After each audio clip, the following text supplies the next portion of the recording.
Hello. Isang maganda at mapagpalang umaga sa ating lahat, mga anak ng Panginoon. God is good. And all the time. Yes, amen. So welcome to GCF Montalban. As we start, allow me to read to you Psalm 34, verse 1 to 3. And the verse says, I will extol the Lord at all times. His praise will always be on my lips. My soul will boast in the Lord. Let the afflicted hear and rejoice. Glorify the Lord with me. Let us exalt His name together. Tayo po'y manalangin. Dakilang Ama, maraming salamat Lord sa mapagpalang umagang ito. Ama, kami po ay ihanda ninyo ang aming mga puso at isipan as we worship you, O Lord God. Pakalinisin niyo po kami ng inyong makapangyarihan at banal na dugo nang sa gayon, Panginoon, sa aming mga papuri, pagkanta, awitin ng pasasalamat, kayo, Ama, ang higit na may taas. Dakilain ka, Panginoon, sa araw na to. Sa pangalan ni Jesus.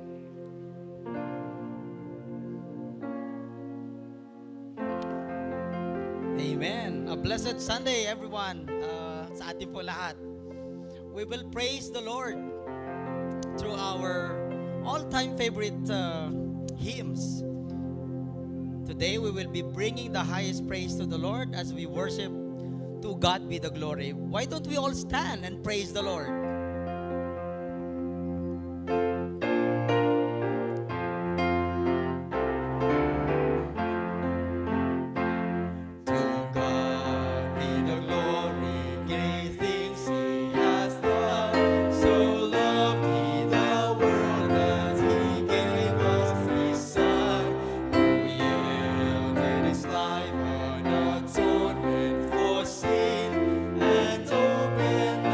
Life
us continue to praise the Lord, for He deserves our praises by singing, crown Him with many crowns.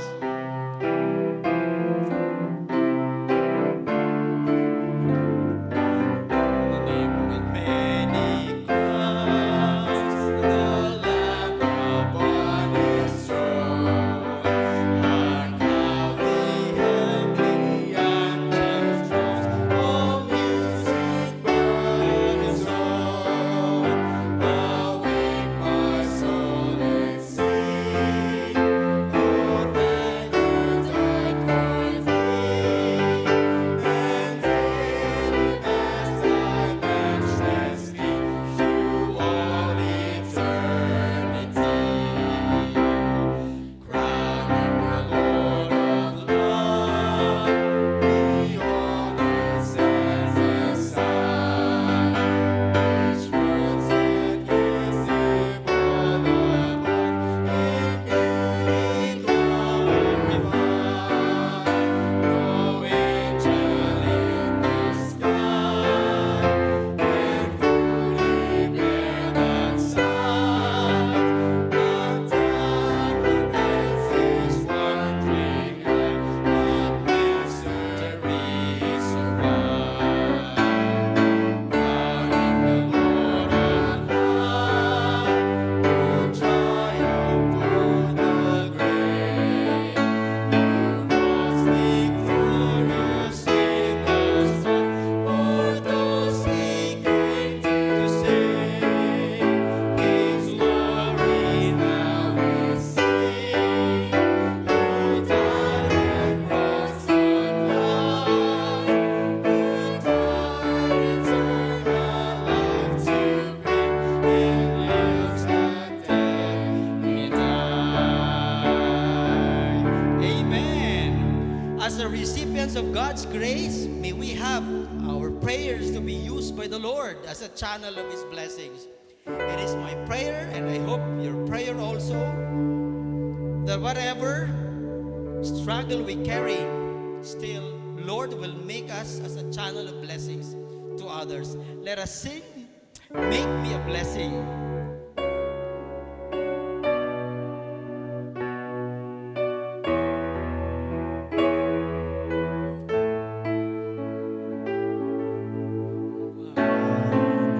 Highways and byways of life, many are weary and sad. Carry the sunshine where darkness is bright.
So, hallelujah.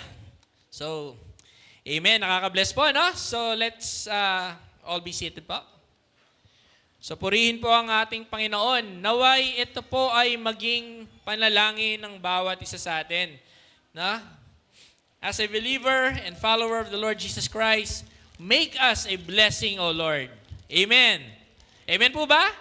Amen. Okay. So children ages 3 to 16 are encouraged to join the Sunday school classes. Parents or guardians of children 3 to 8 years old may accompany their children in going to the Sunday school room. Nevertheless, our Sunday school teacher will accompany the kids upstairs for safety purposes. Right? So tayo po ay dumulog sa presensya ng panalangin. Dakilang Ama, maraming salamat Panginoon sa araw na ito. Tinataas ka namin, O Lord God. Kaming inyong mga anak, Panginoon. Tinataas, pinupurihan ka at pinasasalamatan, O Lord God, because you are the God, O Lord God, who is worthy of our praise, our worship, O Lord. Thank you, Lord God, for your blessing, Panginoon, sa buhay namin, Panginoon. Thank you, Panginoon, Lord. Purihin ka sa mga panalangin, Panginoon, na nagkaroon ng katuparan, Ama. Salamat, Panginoon, sa mga pagsubok na dumadaan sa buhay namin. At alam namin, Panginoon, na meron kang itinuturo sa buhay ng bawat isa. Thank you, O Lord God, because meron kaming tunay at dakila, tapat na Diyos. Amang Jesus, tinataas mo namin, Panginoon, sa inyo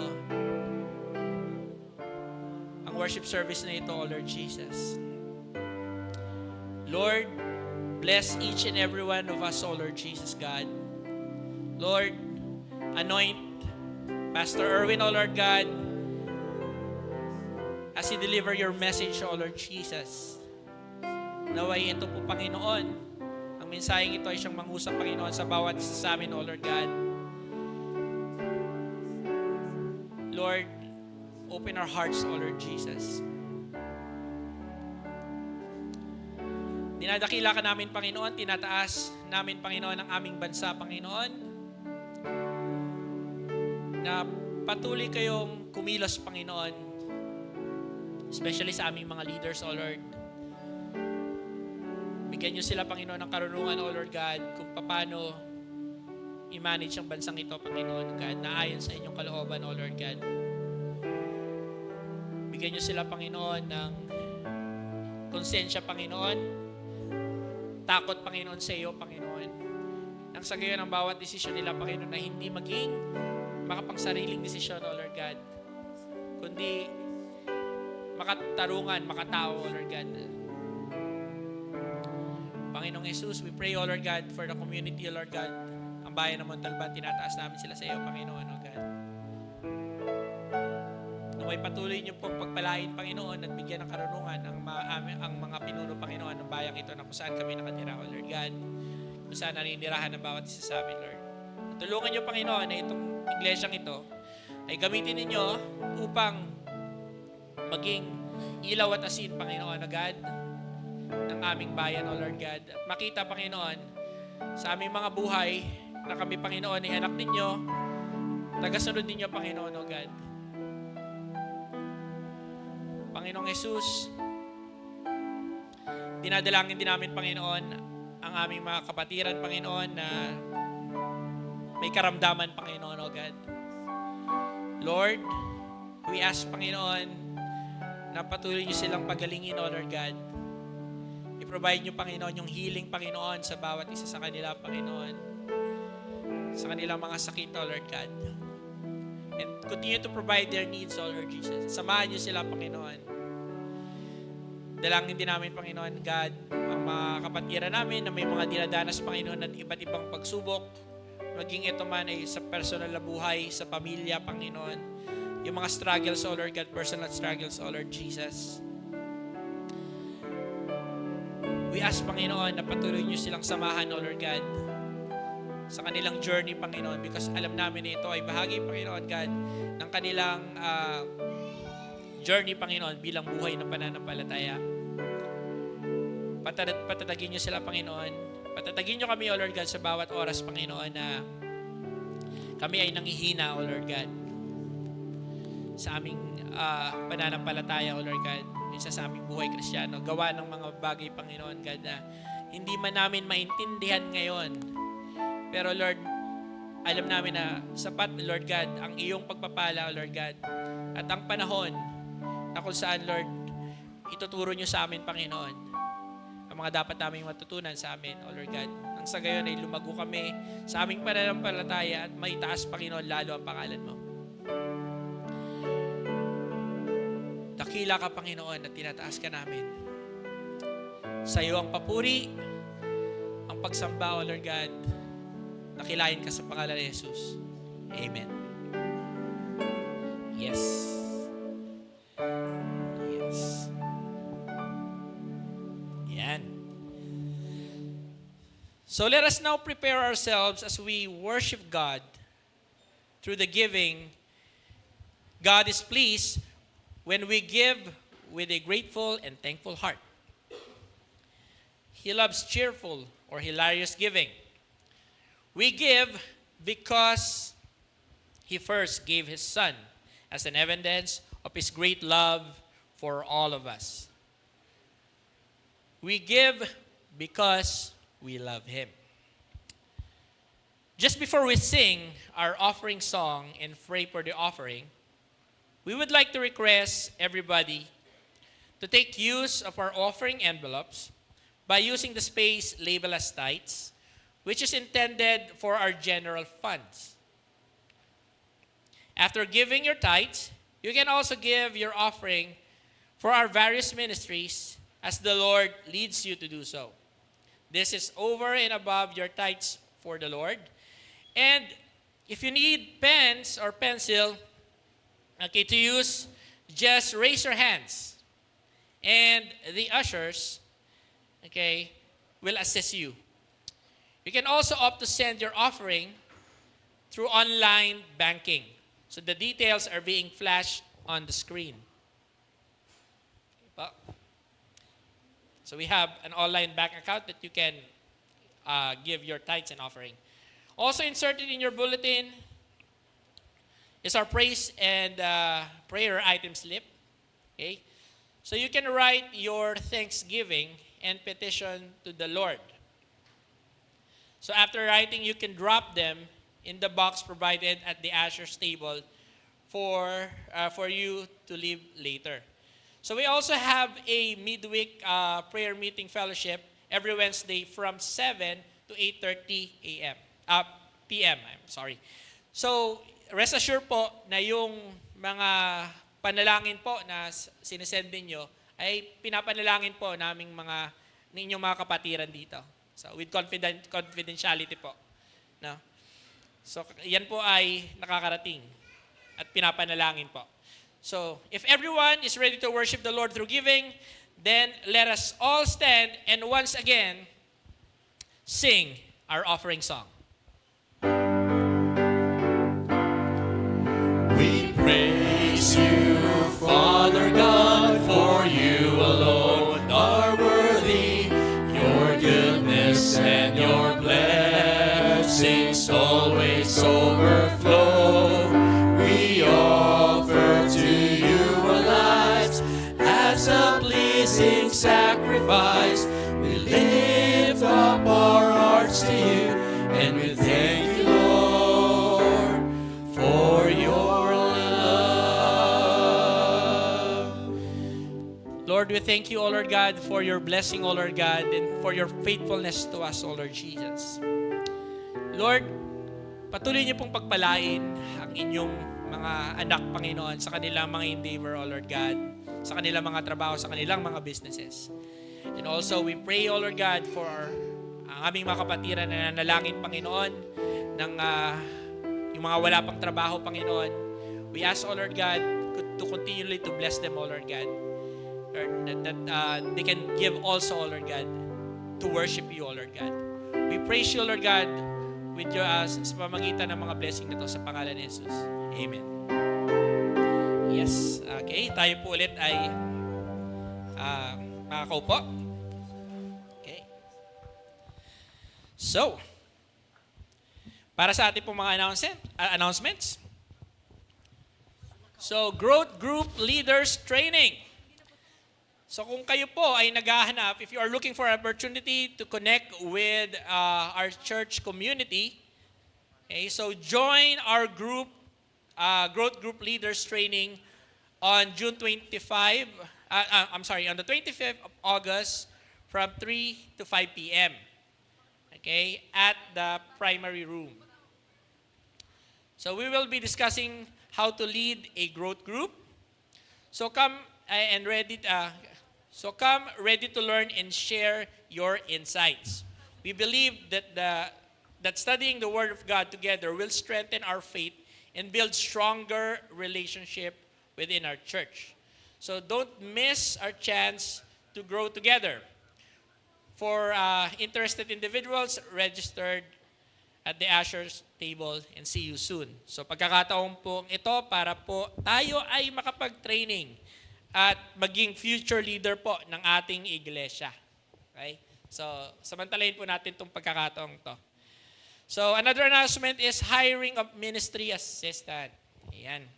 Kailangan po natin ng isa pa pong magandang lalaki na, hindi naman. Okay. Na atin pong ititrain para makatulong sa ating ministry. So GCF Montalban is looking for a ministry assistant who will serve as the administrative officer of the church. Okay? If you are a computer proficient with a sound communication skills, especially in writing English, willing to be trained, and a male devoted Christian, please do not hesitate to communicate with Elder Toto Hayo for details, and you may submit your resume at the office. Okay? So another announcement from the youth.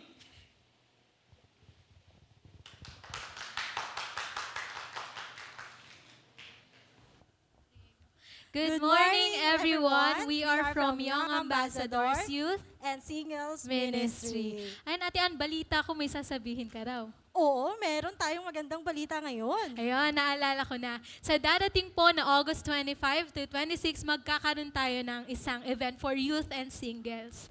Ate Ann, para saan yung event na to? We are celebrating our Second year anniversary. So, ang ating anniversary po, mapag-uusapan po yung controlling your emotions from Ephesians 4:26 to 32. Ate Ann, kailan to gagawin? Overnight. until 7 a.m. in the morning. Na-note ko na yan, ate.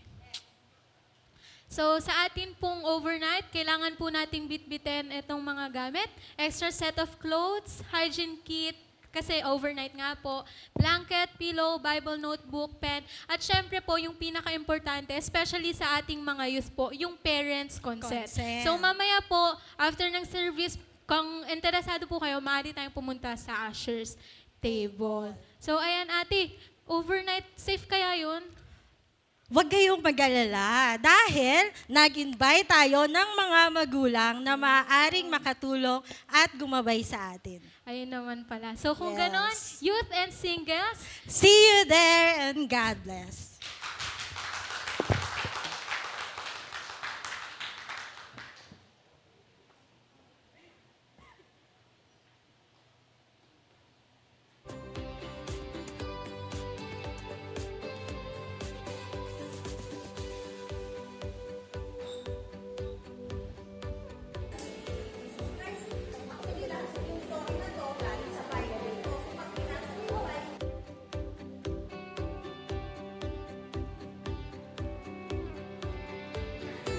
at ilala ito sa bahay patuluyan upang maalagaan siya doon.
Salamat sa praise and worship. Make me a blessing. Very timely yung yung mga kantahan. Parang masarap yata linggo-linggo na lang. Anyway, magandang maga sa ating lahat. I would just like to make some highlights dun sa ating announcement. Growth group leaders, if you aspire to lead small groups, we would like to invite you to join the training. By the way, ito po ay Saturday. Sorry po kasi parang sa announcement it was 25. So 24 po siya. So we would like to invite everybody, if you have this desire to start a small group, you just register at the ushers table. Yun lang naman po, no? As we continue our series, Living a Blessed Life, let's open our Bible, if you may, on Luke chapter 14, verses 12 to 14, and Matthew 6, verses 1 to 4. Again, it's Luke chapter 14, verses 12 to 14, and Matthew 6, verses 1 to 4. Shall we all stand in reverence to God's Word, and let's read God's Word in whatever Bible translation that you will have. Luke chapter 14, verse 12 to 14, he said also to the man who had invited him, when you give a dinner or a banquet, do not invite your friends or your brothers or your relatives or rich neighbors, lest they also invite you in return and you be repaid. But when you give a feast, invite the poor, the crippled, the lame, the blind, and you will be blessed because they cannot repay you. For you will be repaid at the resurrection of the just. Matthew chapter 6, verse 1 to 4. Beware of practicing your righteousness before other people in order to be seen by them, for then you will have no reward from your Father who is in heaven. Thus, when you give to the needy, sound no trumpet before you as the hypocrites do in the synagogues and in the streets, that they may be praised by others. Truly, I say to you, they have received their reward. But when you give to the needy, do not let your left hand know what your right hand is doing, and so that your giving may be in secret. And your Father who sees in secret will reward you. Let us pray. Dakilang Diyos, Ama namin, turuan niyo kami. Kayo po ang siyang magturo sa amin ng mensahe na nais niyo namin maunawaan namin. Dalangin namin, O Diyos, ang gabay ng Banal na Espiritu na siyang aalalay at magtuturo sa amin. At ito ay magiging panuntunan namin sa aming buhay sa patuloy naming paglakad bilang inyong anak. Maraming salamat, O Diyos, sa kaligtasan. Maraming salamat sa kalakasan. Ito ang aming samot dalangin sa matamis sa pangalan ni Kristo Jesus. Amen. Makakaupo na ang lahat. Living a Blessed Life, series number 2, and series number 2 po tayo. At yung binanggit natin kanina ay dito natin panggagalingan yung aral na meron tayo. Meron po bang Filipino major dito?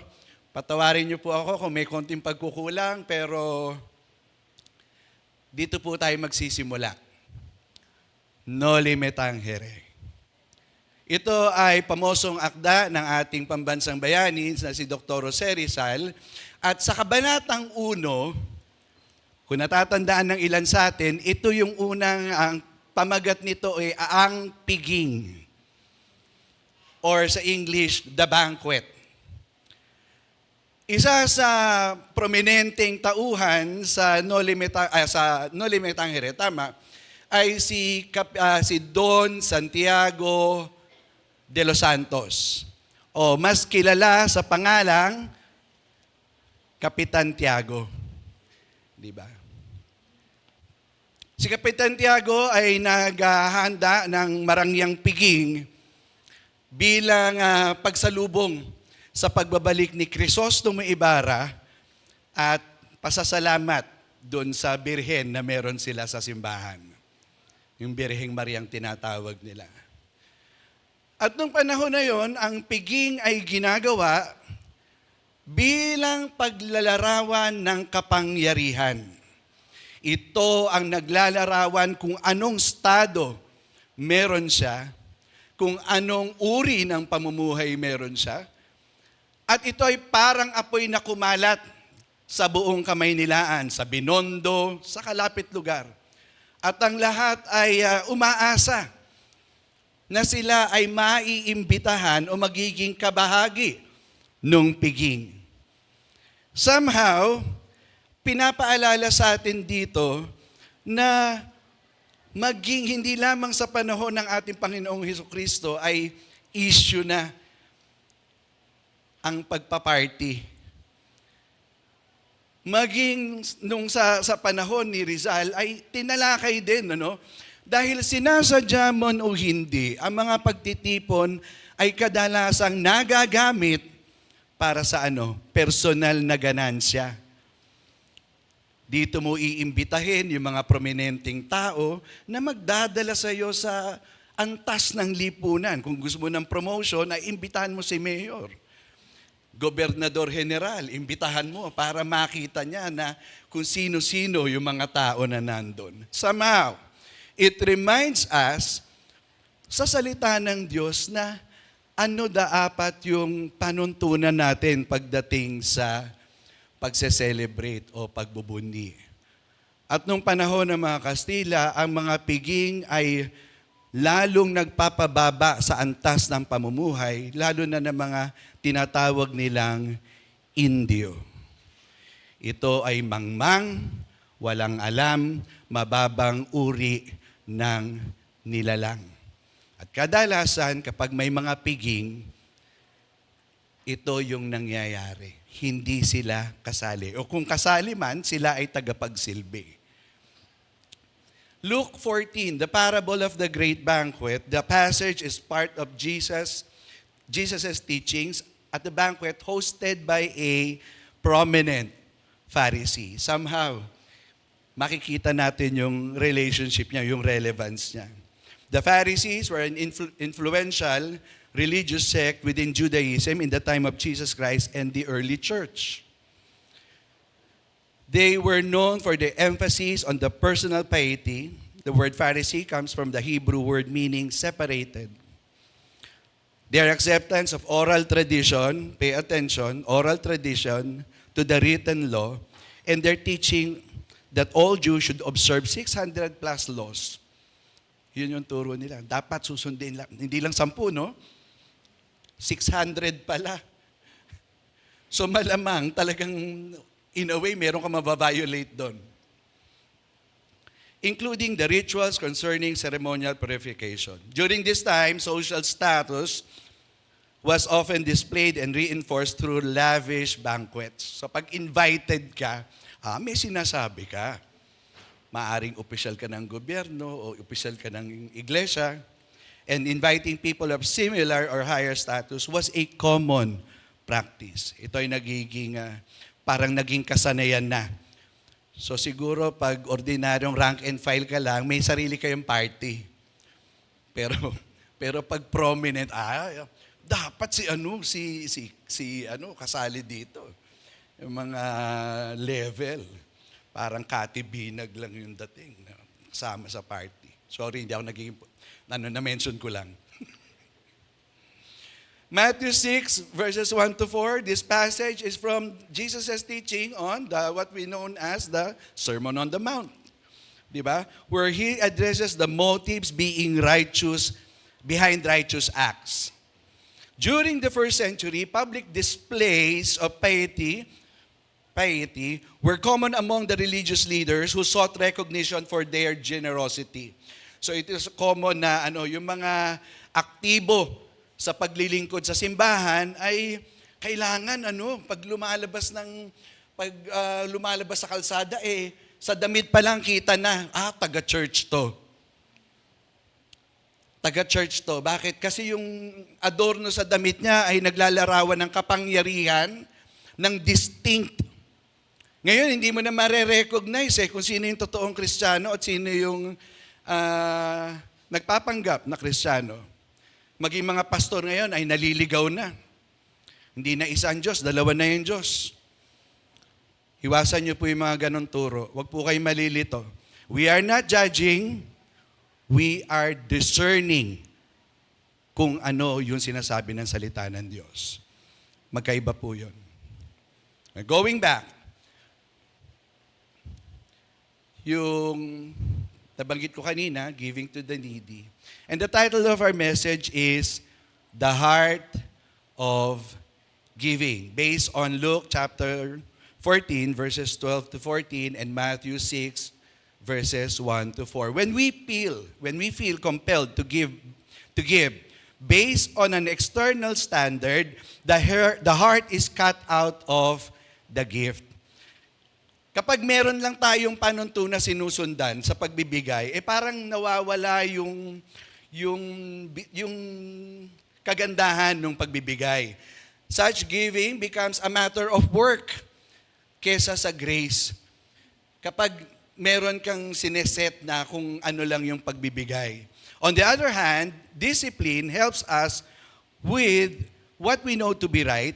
Choosing a standard of giving can help us do what we believe in our hearts to be right, even if our temporary feelings should waver. But if a Christian decides to give, it should be free and joyous decision, not a legalistic one.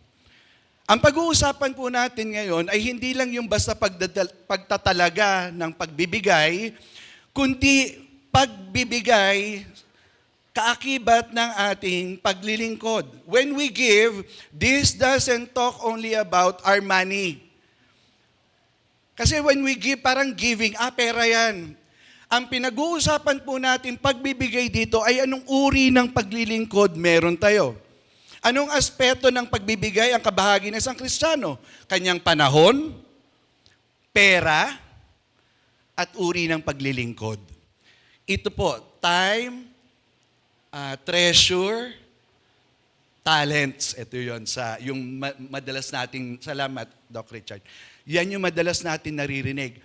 At sa pagbibigay na yun, kalakip ang lahat ng bagay na ito. Hindi lang natin pinag-uusapan yung pera. Verse 12, he said also to the man who had invited him, when you give a dinner or a banquet, do not invite your friends or your brothers and your relatives or rich neighbors, lest they also invite you in return and be repaid. Hindi kayo nag-iimbita ng ordinaryong tao, tama? You don't invite strangers to your parties.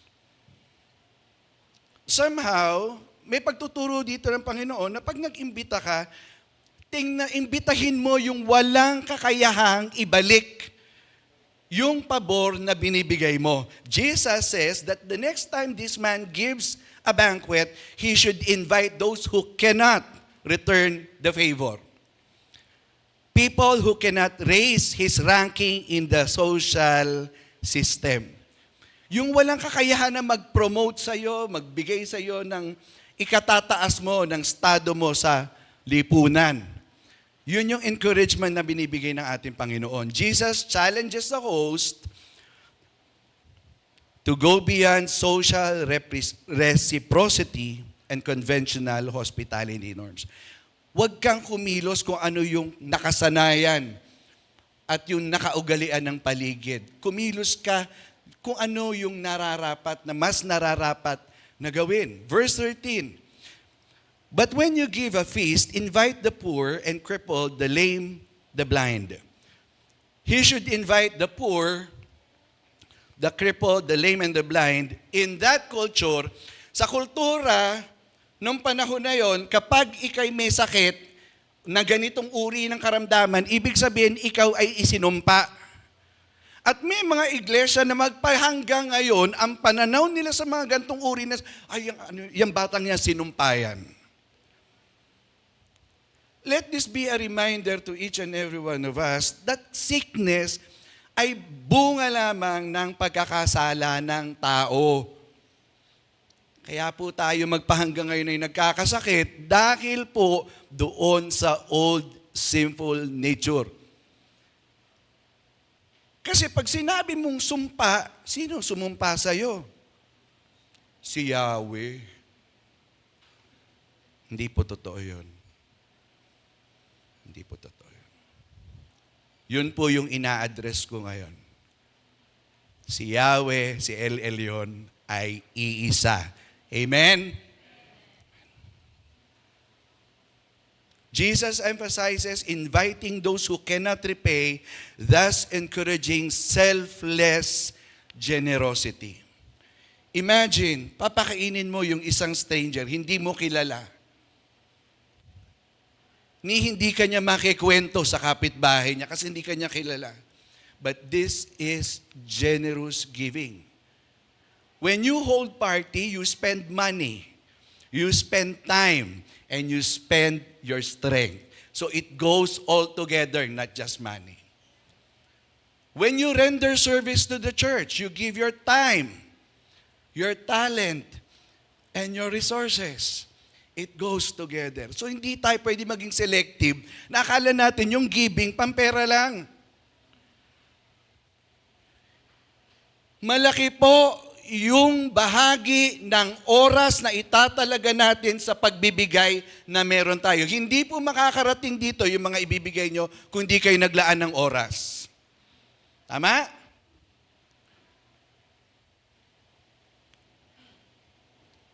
Talent yan. Kung hindi nyo rin nilaanan ng talent, wala rin tayong ibibigay. Muli, salamat sa praise and worship. I pray mas dumami pa yung kumakanta dun sa likod.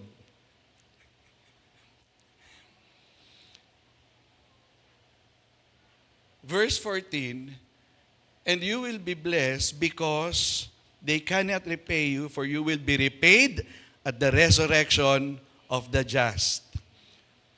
Napakasarap na pangako. Yung mga pagpapagal nyo sa ministeryo, yung mga pagpapagal na ginagawa nyo sa mga small groups, hindi man nyo ma-reap yung reward ngayon, God will reward you in due time. If the host does this, he may not get rewarded on earth, but God will reward him at the resurrection of life. Yan yung mga pag-asa ng mga naglilingkod sa Diyos. Hindi man siya reciprocated ngayon, time will come, God will reward even to the least thing that you did to the ministry. Kahit pinagtimpla mo lang ng kape yung song leader. Kahit inabot mo lang yung kopya ng spill ng presider, everything will be rewarded. Sino nagsabi? Yun yung sabi ng Biblia. Jesus emphasizes the importance of selfless giving, highlighting that true generosity seeks no reward on earth, but looks forward to heavenly blessing.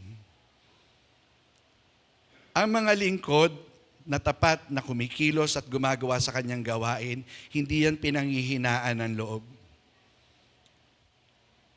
Walang sapat na appreciation, walang sapat na bagay para masuklian ano nagpapatibay sa kanila, yung kasiglahan ng puso na nakapaglilingkod. Yung alam niya yung reason kung ba't niya ginagawa yung ministeryo. Hindi para purihin, kundi dakilain ang Diyos na lumikha sa atin at siya nagbigay ng buhay. The reward for such generosity is promised to be from God in the afterlife rather than the immediate social recognition. Sometimes people will deny you yung recognition. They will deny it from you. But the encouragement is continue. Tuloy lang. Tuloy lang. At later on, hindi nyo napapansin, yung effect ng ginagawa nyo becomes bigger, bigger, and bigger. May rippling effect.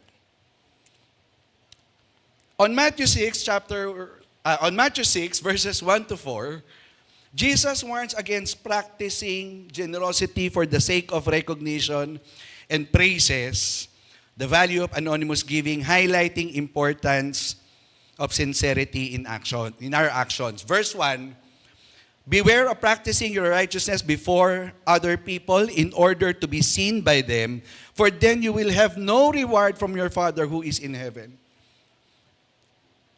When your desire is to be appreciated or to be applauded, you will receive it. You will receive it. but definitely you missed the blessing. Yung pansamantalang enjoyment of yung applause ng tao, matatanggap mo yon. Pero yung tunay na paglilingkod, tapos na yung nangyari, yung lukso ng puso mo, yung kagalakan ng puso mo, bit-bit mo pa rin at nakikita mong nagbabago yung mga buhay na dumaan sa iyong pangangalaga, yun yung walang kapantay na bayad. Lumalago sila sa pananampalataya, tumitibay sila sa relasyon nila sa Diyos, at sila'y nagpapatuloy sa mga gawain. Greater yung reward na yon. You want certificate? You can get your certificate. For how long? Binaha yung bahay nyo hanggang bubong. Wala na lahat ng certificate. But the joy na ginawa mo yung service, it will remain in your heart. Mananatili yon.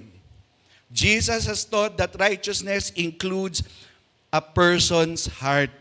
Kasama po yung puso natin sa pagbibigay, their thoughts and attitudes as much as by their outward action.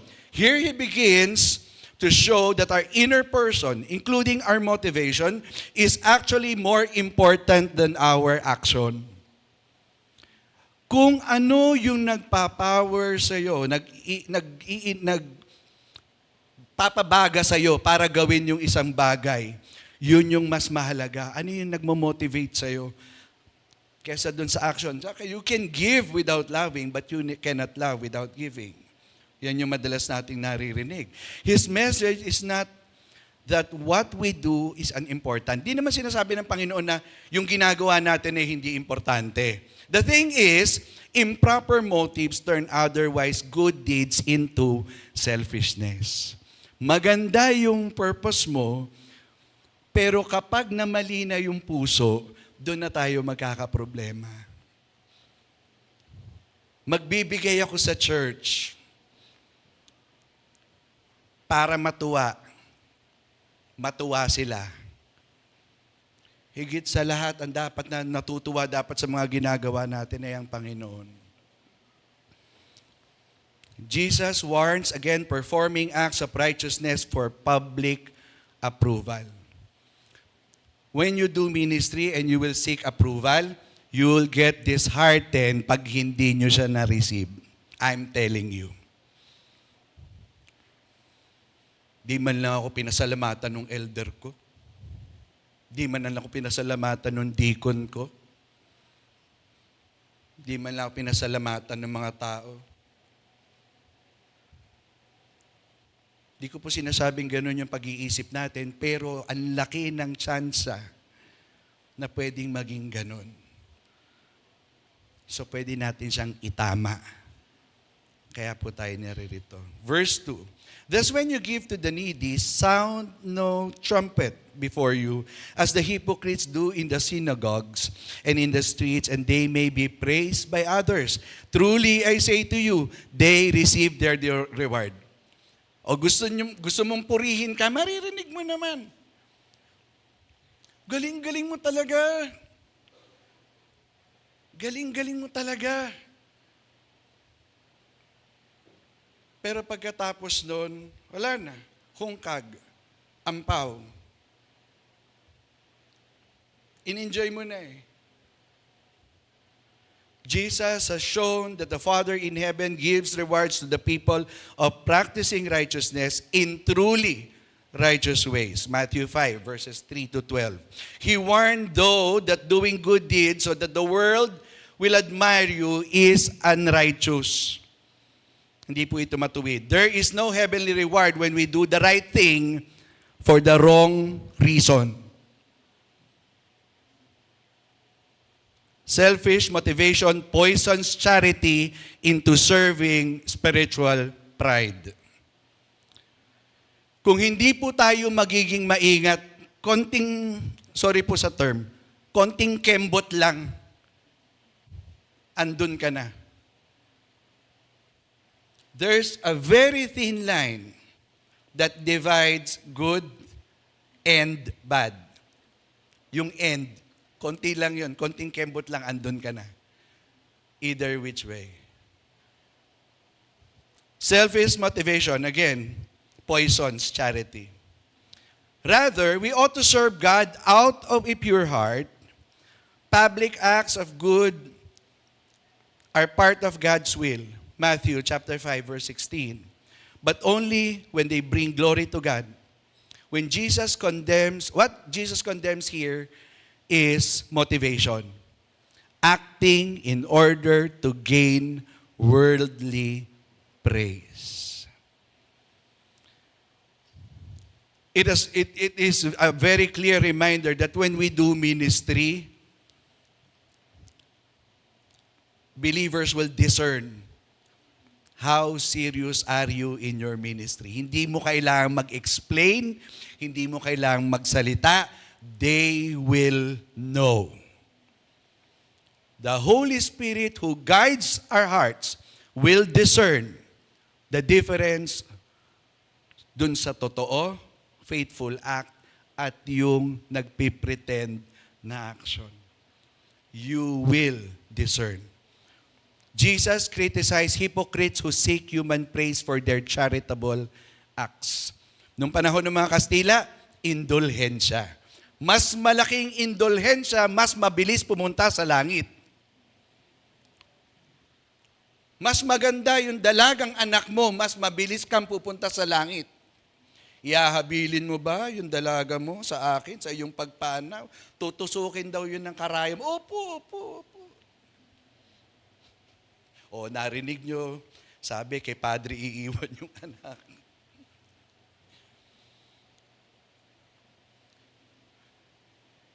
Minsan, no, all because we came from that faith, ang hirap makawala, and you have this tendency to go back to that kind of system na pwedeng suhulan ang Diyos. Hindi natin pwedeng mabili ang Diyos.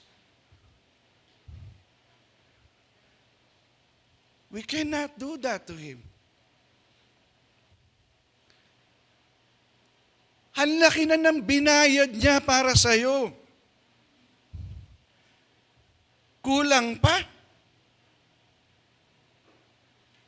Namatay yung anak niya para sa atin.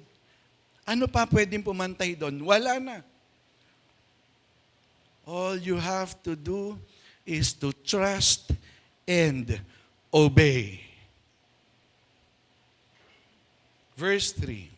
But when you give to the needy, do not let your left hand know what your right hand is doing. He gives the correct model for Christian giving to meet the needs of others. Secrecy for the sake of authentic integrity. Once again, using hyperbole, meaning exaggerating effect, Jesus tells his audience not to even let their left hand know what their right hand is doing when giving to the needy. This emphasizes the level of which Christians need to avoid letting worldly praise motivate their action. It also suggests that we can be just as motivated by egotism, meaning praise from ourselves to ourselves, as by the admiration of people. Minsan, no, madali tayong matangay na kaya pag may pumuri sa inyo, i-recognize nyo. I-recognize nyo. Don't let na parang hindi naman. Di ba yung tunog parang totoo? Thank you. Pwede ka mag-thank you. Are you robbing God the glory? No. You recognize yung ginagawa mo came from God.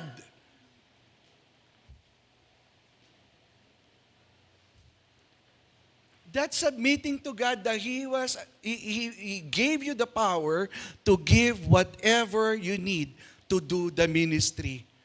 If people appreciate it, thank you. And in your heart, you're thanking God because you were able to do it. Malaki po yung difference kasi na you rob God as if they are now worshiping you.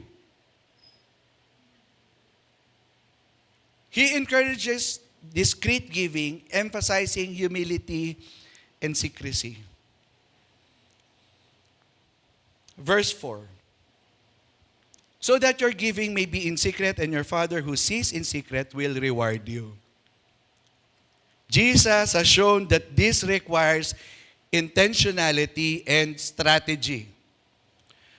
When it comes to giving to the needy or to those who are less fortunate, for instance, Jesus commands secrecy instead of drawing excessive attention. The purpose of this command, again, the purpose of this command is to avoid the trap of turning generosity into a performance. When we give our talents to God, we are not performing. We are ministering. So we expect lives to be changed, message to be conveyed. Yun yung mahalaga. It doesn't matter how you look, how you sound. Hindi importante yung mensahero. The important thing is the message. Na-capture ba ng congregation yung message? Patawarin nyo na kung hindi nyo gusto yung mga nasa harapan yung magkaminsan, but bear with the message. Listen to the message. And you will go home filled with the Spirit of God. Filled, motivated to do the same outside the walls of JCF Montalban. Believers should give in order to help others and to glorify God, not to earn praise or approval from men, since human hearts are so devious, and it is so easy to fall into that kind of hypocrisy. Jesus' simple solution is this: don't let anyone see what you are doing. Pero kung hindi maiiwasan, keep the heart. Di ba? Magkakasama tayo. Yun, hindi naman yung you'll do everything in secret. In a way, don't flaunt it. Di ba? Sabi, ang mundo kasi iba yung pamantayan ng mundo eh. When you have it, flaunt it. Sa Kristiyano, iba. When you have it, do it in secret. With humility. With simplicity. Simple lang. Simple pero rock. God values and rewards genuine, humble acts of kindness done in private. Right giving, good motive. Point number 1.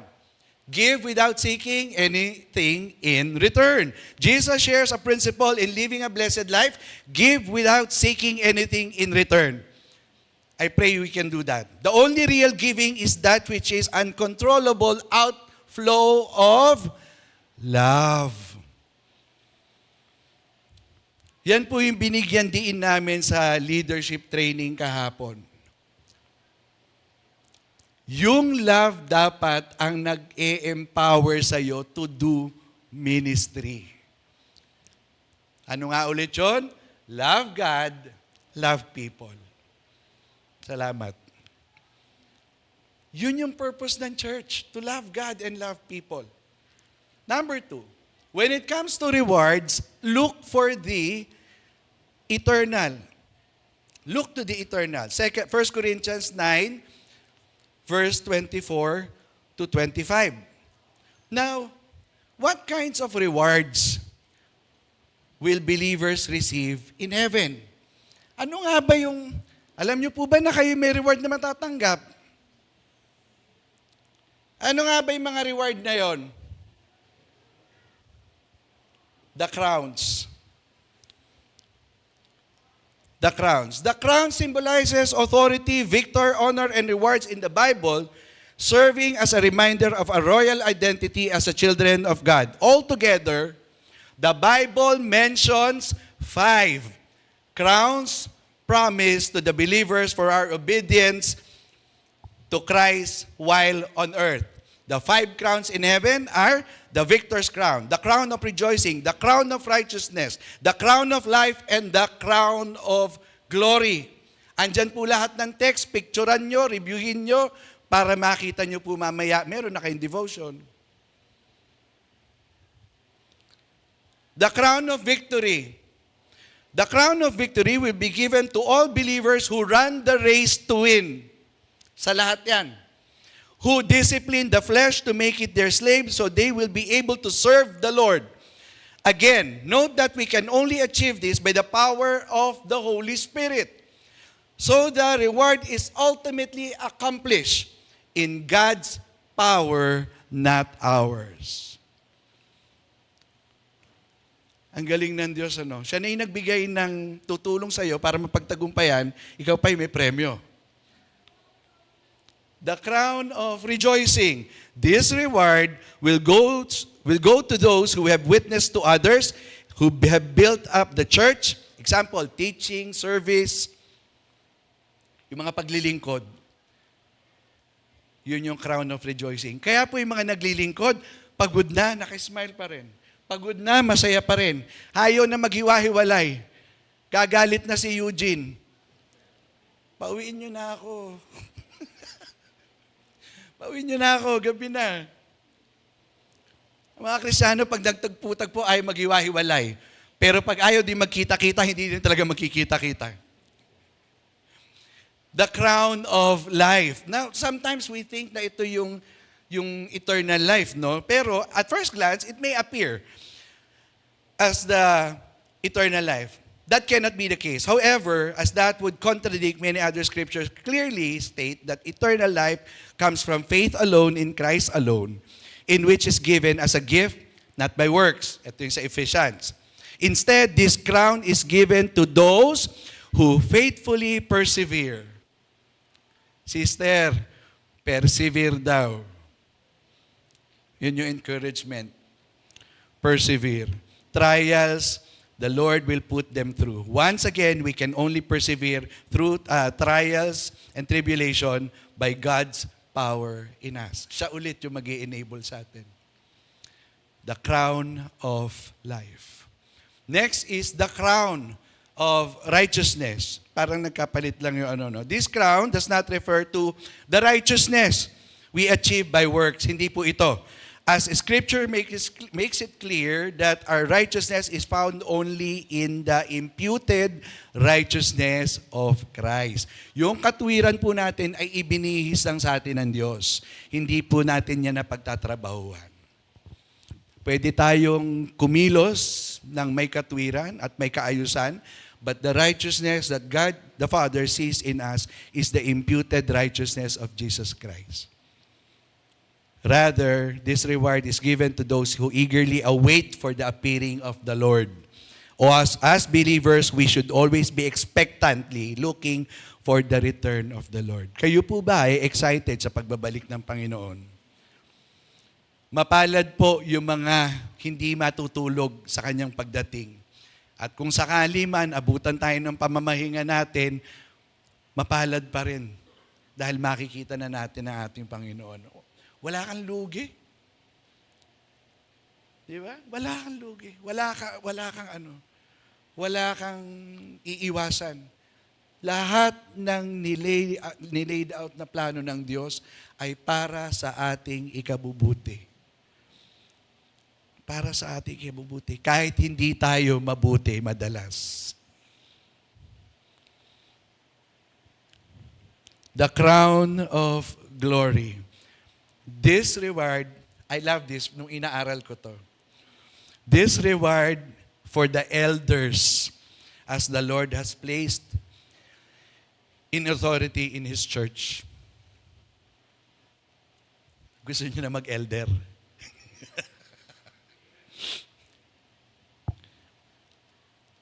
It's an exhortation as well as incentive for the elders to rule as the Lord has directed. Again, may premise, as the Lord has directed, greater is the reward. The crown of glory. The Lord once again, these are the several crowns that we expect looking forward na matatanggap natin at the resurrection of the just.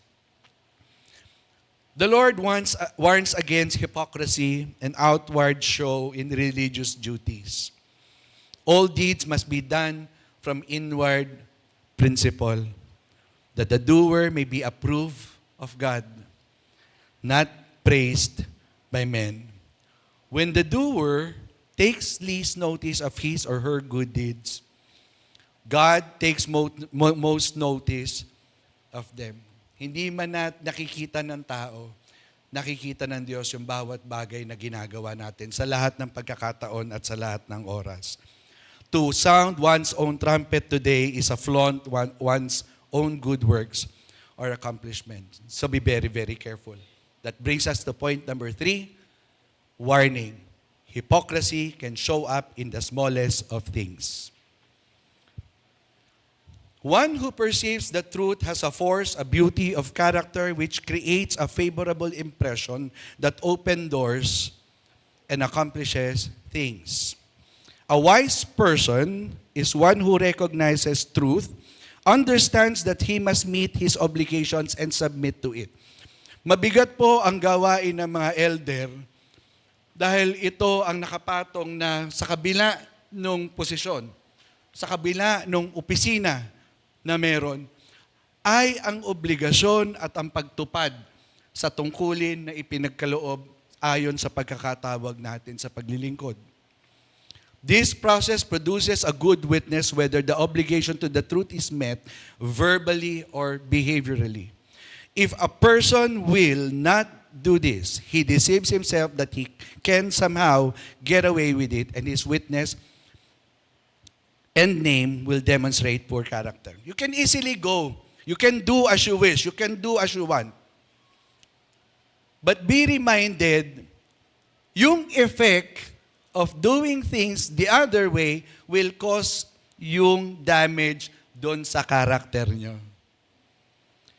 Kahit na hindi nyo man aminin o kahit hindi man gustuhin ng isang tao na sabihin niyang siya ay sinungaling, lilitaw at lilitaw na siya ay sinungaling.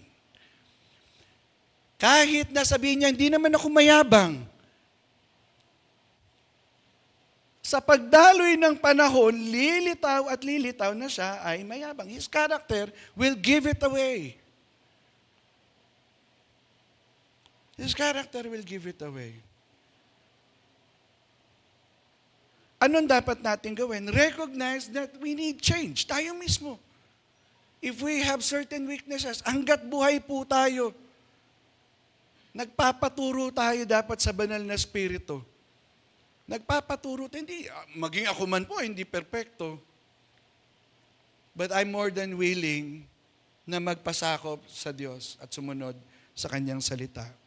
The principle holds true in every area of life upon which a name is built.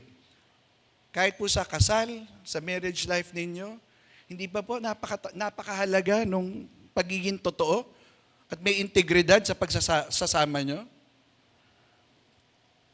Sa pagtuturo sa mga bata. Tuturuan mo yung bata na huwag magsinungaling. Pag may naghanap sa inyo, sabihin mo, wala ako.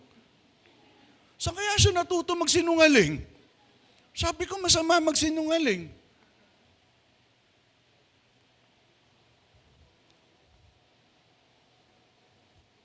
Sa church leadership, we ought to be true.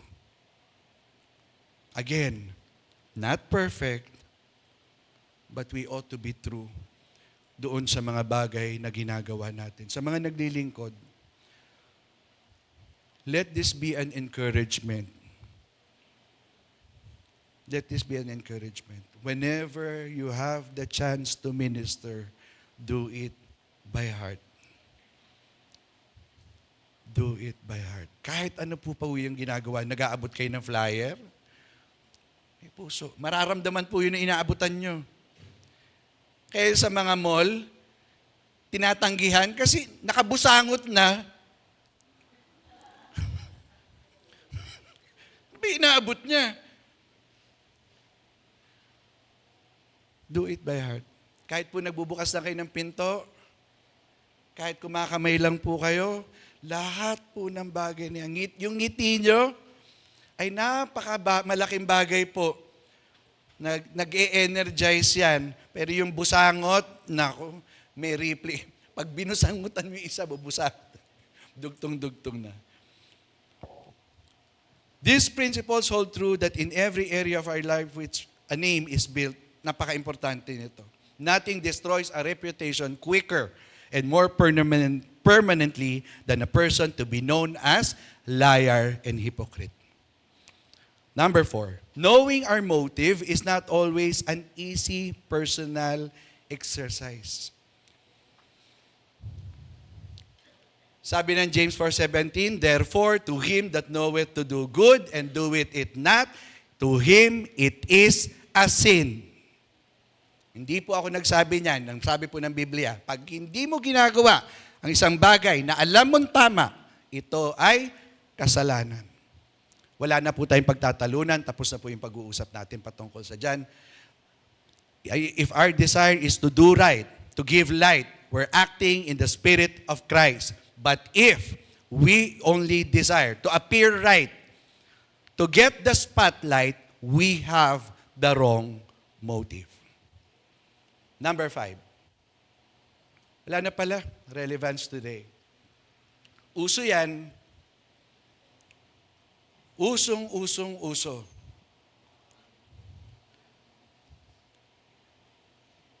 Kailangan pag nagbibigay, may camera. There is this, it bothers me, no? There is this particular person, I think he's Indian, and he has 2 special kids, and it's gaining millions of views, promoting yung dalawa niyang special kids.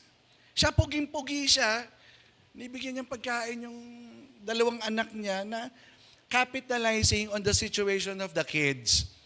And people love it. I guarantee you, million yung views.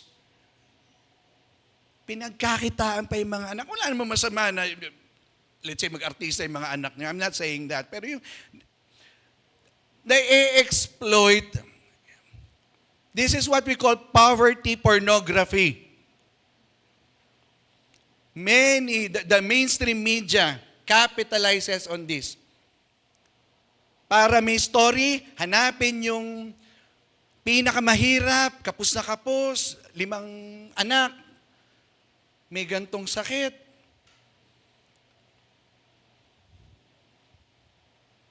Alam ko naman wala sa inyo nung ganito.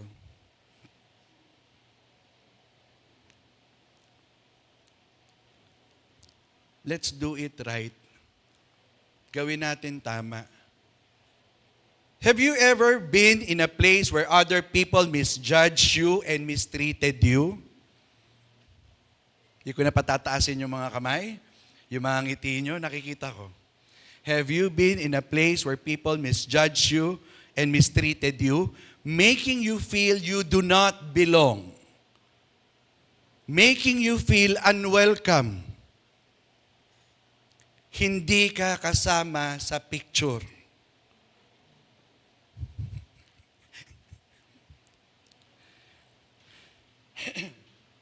Maybe you did something wrong. I want to make it clear, huh? Maybe you did something wrong, or maybe you didn't, but either way, they behaved in a way that made you feel as though they thought in God's eyes you were beneath them. I think we have all been misunderstood at times. Sa workplace, sa church, sa family. Diba? Hindi naman yung intention ko, bro, pero yun yung nangyari. Diba? We have been misunderstood. It's easy to get our backs up and want revenge or have the attitude of wanting them to see them go through what they put you through. Diba? Minsan ganun yung initial reaction. Paparanas ko sa kanya yung dinanas ko. Babangon ako't dudurugin kita. Pero stop for a moment. Stop for a moment and think about it. What should your response really be? Ano ba dapat yung maging tugon natin sa mga ganong pangyayari? some of the toughest time to do right is when you have been wronged by the other person. Diba? Ang hirap nun. Gagawin mo yung tama sa taong gumawa sa'yo ng mali. Mahirap yun. It is always right to do what is right. Yun yung encouragement sa atin. Don't allow your feelings about the situation to make your decision on whether or not to do what is godly and right. Doon po tayo dapat nang gagaling. The Bible is clear that if we know to do right and we do it not, it is a sin. There are always going to be times that we don't feel like doing something. But yet, we know it is the right thing to do. Yun yung tama eh. We cannot expect God to bless us in our situation. Tigil lang po ako saglit. Gusto ko lang pong i-remind ang lahat na material blessing is not the basis of God is blessing you. Hindi ko muna kukuha mo yung mga bagay na gusto mo, blessing na yan. It could also be a reminder na meron kang dapat itama. The blessing that we refer here is the spiritual blessing that when you do the right thing, you will experience love, joy, and peace in life. Which is greater blessing. Incomparable to the monetary or to the financial aspects of life. Diba? Sometimes you don't have money. Kulang. But you have this peace with you that God will meet your need. Alam ko naranasan niyo po yan. Alam mong imposible, but God will provide. And you will experience joy. Most of the time, balikan nyo po yung life nyo. Most of the time na tumulo yung luha nyo, louder is your laughter after that matter. Mas matunog po yung tawa nyo pagkatapos nun. Ano ka, ay kaibat pati nun, nagpupuri ka sa Diyos. Lord, thank you po. Di ko po sinabi masasama yung mayayaman, hindi naman po ganun. Gusto ko lang po na magkaroon tayo ng distinction. Blessed, sometimes yung yaman natin are reminders. Reminders siya na meron tayong dapat itama. Kaya, ibig sabihin, pag puro punta sa doktor, hindi na blessing yon? Blessing yun. Bakit? Kasi mas lumalapit tayo sa Diyos. Greater. Difficult situation, but it brings glory to God. Why?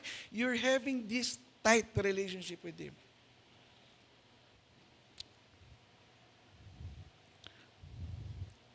We cannot expect God to bless us in our situation if we are being stubborn and rebellious.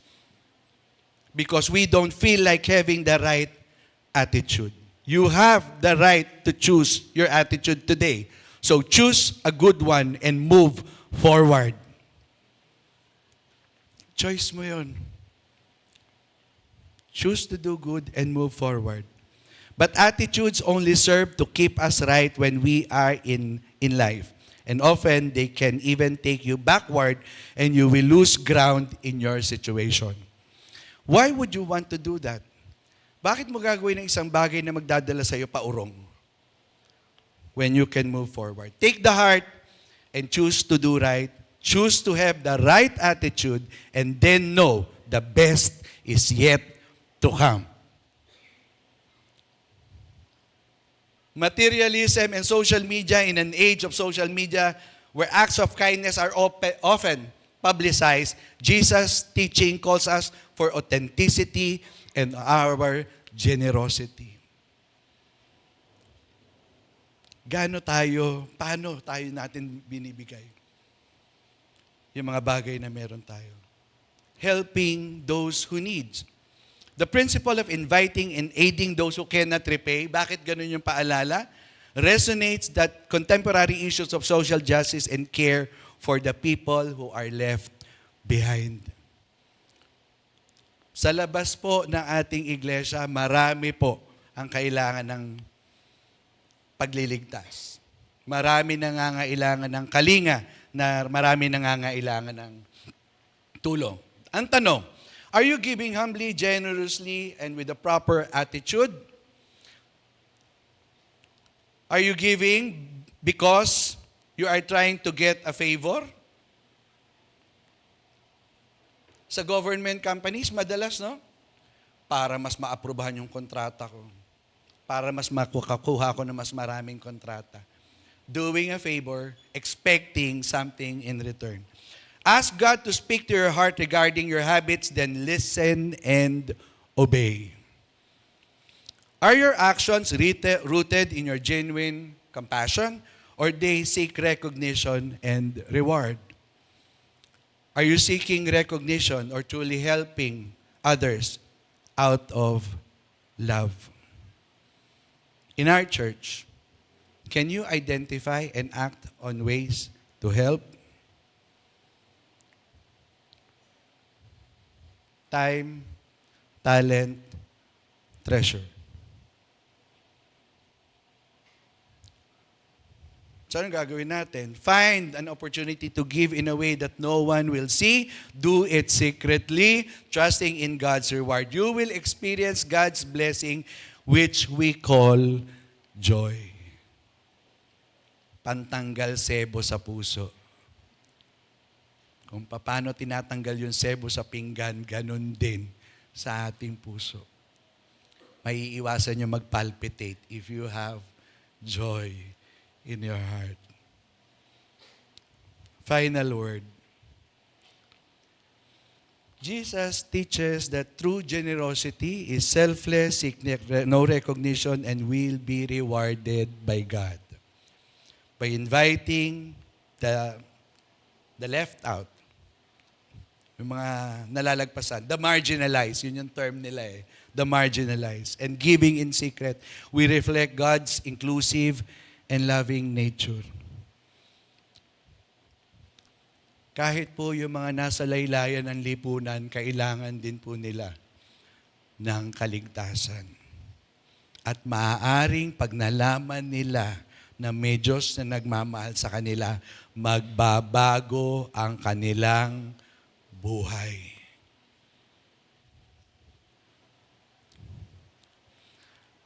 Let us strive to embody these teachings in our lives, fostering a spirit of genuine, humble generosity that honors God.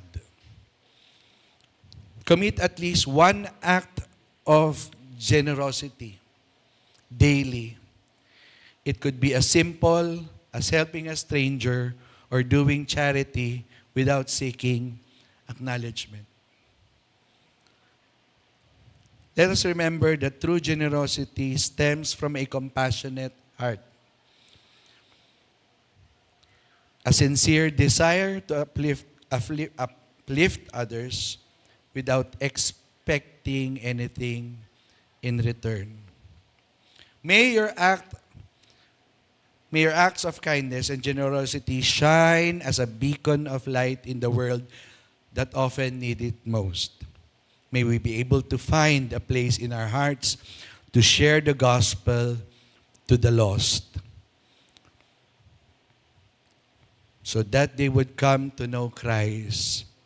After all, the church mission is for everyone, and everyone's mission is to be a witness of Christ and be part in expanding God's kingdom on earth. May it be your desire to share the gospel to anyone whom you meet sa mga kalsada, sa mga nilalakaran natin. I have mentioned this before, kung saan tayo dinadala ng Diyos, yun yung area of ministry natin. Hindi natin kailangan ng ng himala para maunawaan kung ano yung ministry natin. Thank you for joining us today as we explore the heart of true generosity through the teachings of Jesus Christ. Let us go forth with open hearts, ready to make a difference in the lives of others through selfless acts of giving. And this is the heart of giving. Tayo po'y manalangin, dakilang Diyos, mapagpalang Ama, maraming salamat po sa pagpapaalala sa amin ng aming gampanin bilang inyong mga anak.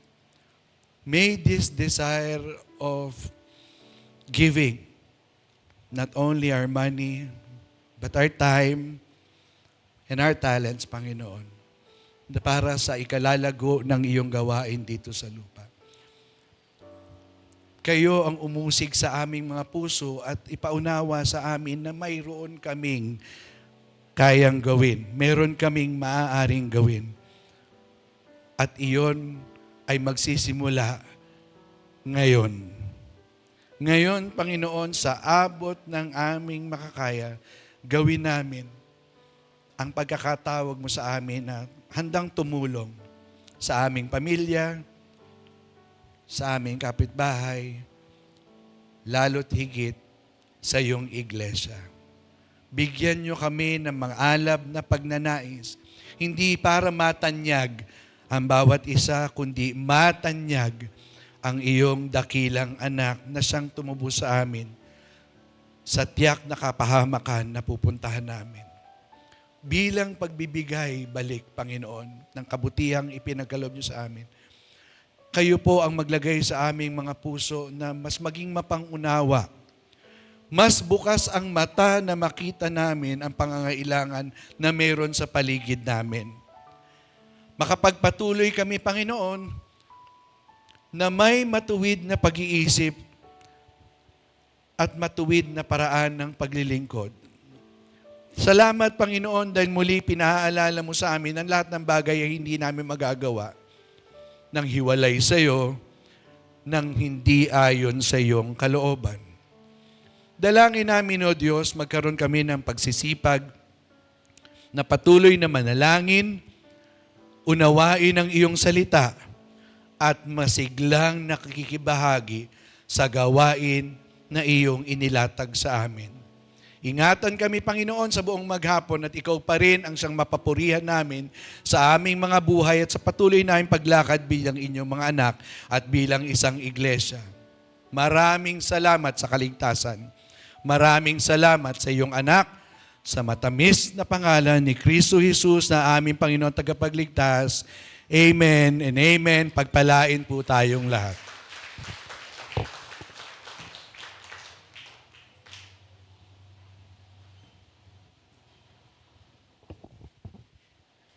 Thank you very much, Pastor Erwin, for delivering the message of the Lord for today. So, ito po ang nagre-remind sa atin na ang Diyos po alam na alam kung ano po ang laman ng ating puso. So, sa bawat ginagawa po natin, pagbibigay ng ating panahon, ng ating resources, at ating serbisyo sa Panginoon, naway siya po ang mag-glorify at hindi po ang ating mga sarili. Okay. So reminder, we encourage everyone to please return the bulletin at the ushers table after the service so that we can use them again in our next worship service and save on the printing costs. Okay, so yung mga bulletin po natin, no? So, however, the slip inserted in the bulletin is yours to take. So, thank you for your kind understanding and cooperation. So at this point po, we would like to recognize ang ating mga visitors. Meron po ba tayong mga first-time visitors here po? Meron po ba? Okay. Oh yes. Welcome po to GCF Montalban. Okay po, so if you came here for the first time, may we request our visitors to please stand so that we can recognize you. Ito po siya. So thank you po. And then we are inviting you to the Welcome Center po mamaya. Okay? So to welcome you po. And after the closing prayer, so we can get to know you more para makilala po natin. Makilala po namin kayo ng lubusan. No? So we would like to request everyone to please stand. Okay? Tayo po ay magkamustahan as we sing our welcome song. Okay. So tayo po, let's sing our welcome song.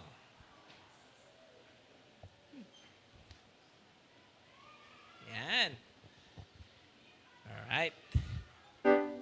Yan. Okay. Yes. We welcome you today to our fellowship. We are glad to see you share your life with us. As a family, we'll grow together, worshiping our Lord and King with all our hearts.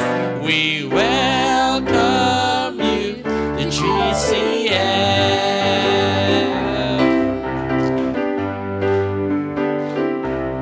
Yes, welcome po. So sa pagtatapos po ng ating panambahan, tayo po ay manalangin. Dakilang Ama, maraming salamat Panginoon sa araw na to, Lord. Salamat Panginoon sa mensahe mo, Panginoon. Thank you, Lord, for your message, O Lord God. Thank you, Lord God, for reminding us, Panginoon, na lahat ng aming mga ginagawa, Panginoon, ay hindi, O Lord God, para sa aming sarili, hindi, O Lord, para maitaas ang aming mga sarili, O Lord God, kundi may taas ka, O Lord God, sapagkat kayo, Panginoon, ang dahilan, O Lord God, ng aming mga buhay, Panginoon, O God. Ang reason, O Lord God, kung bakit kami nabubuhay ay may taas ka at ang iyong pangalan lamang. Panginoon, we ask, Lord God, blessing, O Lord, as we live in this place. We ask, O Lord God, to bless, Lord God, each and every one of us, O Lord God, as we continue, Panginoon, sa aming mga buhay. Samahan niyo po kami, O Lord God. At nawa ang inyong salita, Panginoon, ang siyang magpaalala sa amin na kayo, Panginoon, ang tunay at dakilang Diyos na aming pinupuri at sinasamba sa pangalan ni Jesus. Amen. Amen. Amen. With the gifts of talents, time, and treasures that God has allowed us to use, He deserves the highest praise. Once again, let us sing to God be the glory.